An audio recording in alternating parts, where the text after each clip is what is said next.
Assalamualaikum warahmatullahi wabarakatuh.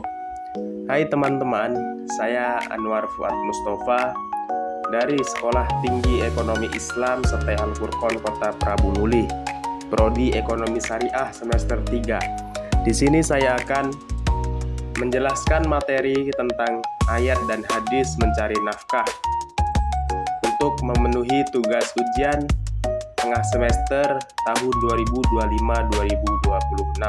Yang pertama yaitu pengertian nafkah secara bahasa atau etimologi. Nafkah berasal dari kata bahasa Arab yaitu nafaqah, yang berarti pengeluaran atau biaya untuk kebutuhan hidup.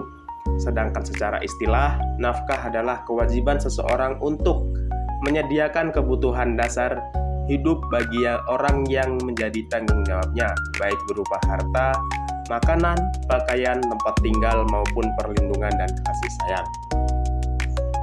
Adapun dalil tentang mencari nafkah terdapat dalam Quran Surah At-Tolaq ayat 6 yang berbunyi, Bismillahirrahmanirrahim, Askinuhunna min haitsu sakantum min wujudikum wala tudarruhunna litudayyiqu 'alaihinna wa in kunna ulati hamlin fa anfiqu 'alaihinna hatta yad'na hamlahunna wa in arda'na lakum fa'atuhunna ujurahunna wa tamiru bainakum bima'ruf wa in ta'asartum fasatur di'ulahu ukhra, yang artinya yaitu tempatkanlah mereka para istri di mana kamu bertempat tinggal menurut kemampuanmu, dan janganlah kamu menyusahkan mereka untuk menyempitkan hati mereka. Dan jika mereka atau istri-istri yang sudah ditalak itu sedang hamil, maka berikanlah kepada mereka nafkahnya hingga mereka bersalin. Kemudian jika mereka menyusukan anak-anakmu untukmu, maka berikanlah kepada mereka upahnya, dan musyawarahkanlah di antara kamu dengan sesuatu dengan yang baik. Dan jika kamu menemui kesulitan, maka perempuan lain boleh menyusukan anak itu untuknya. Quran Surah At-Tolaq ayat 6.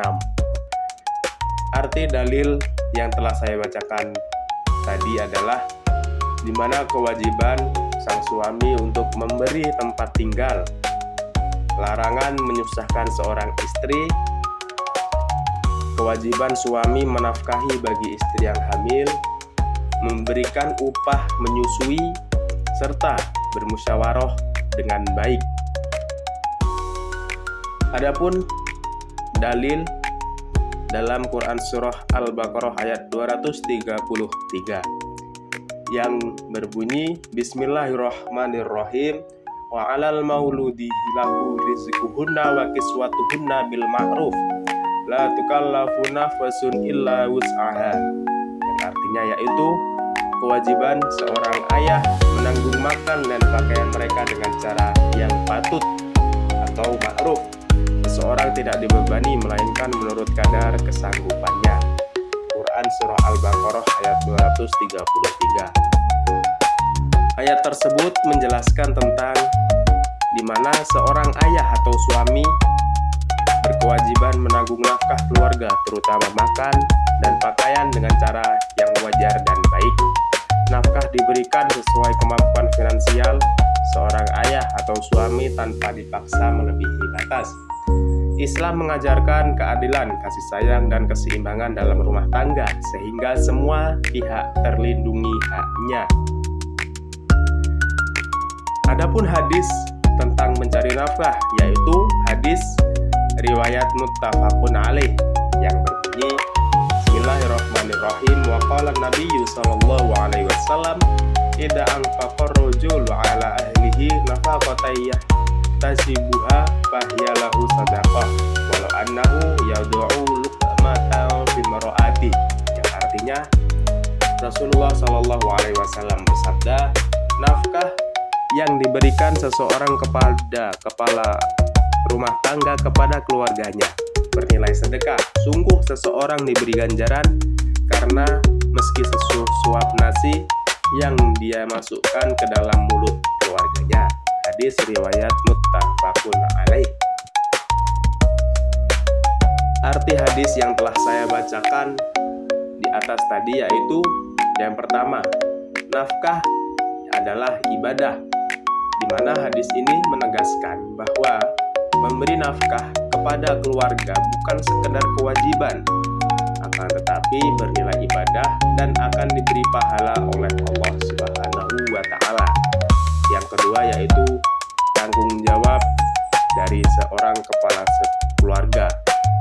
Rasulullah Shallallahu Alaihi Wasallam mengingatkan bahwa seorang suami atau ayah memiliki tanggung jawab untuk menanggung kebutuhan keluarganya.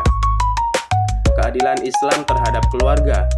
Islam tidak hanya memandang sedekah pada orang miskin sebagai kebaikan, akan tetapi juga nafkah untuk keluarga sendiri. Selanjutnya yaitu hadis riwayat Abu Dawud At-Tirmizi yang berbunyi Bismillahirrahmanirrahim, di Abi Dawud walafduhu wa Tirmizi min hadithi Abi Sa'id man ala salasa banatin fa'addabuhunna wa zawajahunna wa ahsana ilaihinna falahul jannah, yang artinya dari Abu Sa'id radhiyallahu an, Rasulullah Shallallahu Alaihi Wasallam bersabda, siapa saja yang mengasuh 3 putri lalu mendidik kemudian mengawinkan dan memperlakukan 3 putrinya itu, maka ia berhak mendapat surga. Hadis riwayat Abu Dawud dan At-Tirmizi. Maksud dari hadis tersebut yaitu yang pertama, memuliakan anak perempuan karena sesungguhnya derajat perempuan sangatlah tinggi. Yang kedua yaitu tanggung jawab orang tua, yaitu mengasuh serta mendidik ketiga putrinya. Yang keempat, pahala besar bagi yang memiliki kesabaran, di mana memiliki kesabaran untuk mendidik anak-anaknya. Serta yang terakhir yaitu tidak terbatas pada 3. Yang selanjutnya yaitu sebab-sebab mencari nafkah.